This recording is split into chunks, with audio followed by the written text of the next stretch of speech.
দ্বিতীয় মেয়াদে ক্ষমতায় বসার পর থেকেই অভিবাসীদের একের পর এক দুঃসংবাদ দিয়েই যাচ্ছেন মার্কিন প্রেসিডেন্ট ডোনাল্ড ট্রাম্প। আর তাতে তার বিরুদ্ধে সমালোচনার ঝড় উঠলেও এবার তাকেই যেন অনুসরণ করছে আরেক পরাশক্তি দেশের জনগণ। এমনকি তাদের দেশ থেকে এসব বিদেশি নাগরিকদের তাড়াতে রীতিমতো রাজপথে নেমে এসেছে দেশটির জনগণ। বিদেশে পড়তে বা জীবন গড়তে অনেকেরই প্রথম পছন্দ ইউরোপ আমেরিকা, তবে তারাই যেন এবার দুঃসংবাদ দিচ্ছে অন্য অন্য দেশ থেকে আসা অভিবাসীদের। এমনকি বিভিন্ন অশোভন, কুরুচিপূর্ণ ও অসহযোগিতামূলক আচরণে নানাভাবে তাদের দেশে আসা অভিবাসীদের হয়রানি করছে তারা। ইতোপূর্বে মার্কিন প্রেসিডেন্ট ডোনাল্ড ট্রাম্প অভিবাসীদের প্রতি বিরূপ মন্তব্য করে এবং কঠোর ভিসা নীতি প্রণয়ন করে চক্ষুশূলে পরিণত হয়েছেন অনেকেরই। এবার একই পথে হাঁটছে ব্রিটিশরাও।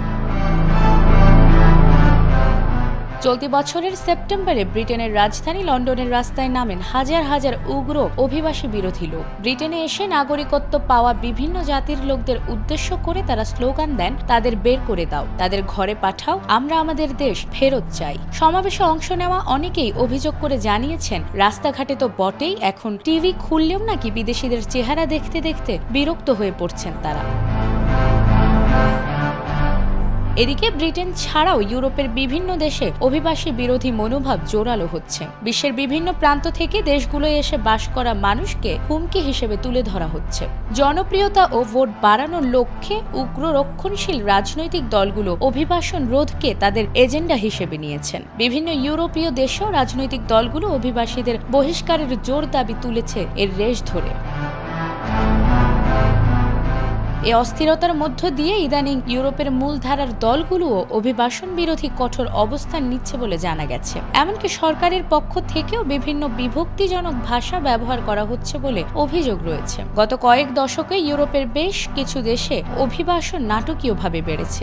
আফ্রিকা, মধ্যপ্রাচ্য ও ইউক্রেনে সংঘাতের জেরে লাখ লাখ আশ্রয় প্রার্থী তাদের দেশ ছেড়ে ইউরোপে এসেছেন উন্নত ভবিষ্যতের আশায়। তবে মোট অভিবাসনের ক্ষুদ্র একটি অংশ হিসেবে রয়েছে আশ্রয় প্রার্থীরা। বিশেষজ্ঞরা বলছেন, বিভিন্ন কারণেই বৈচিত্র্য ও অভিবাসনের বিরুদ্ধে মনোভাব দেখা যাচ্ছে।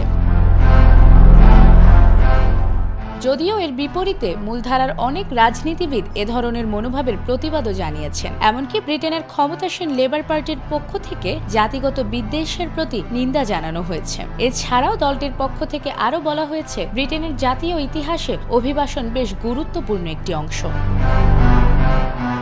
Desk report, ATN Bangla, Dhaka.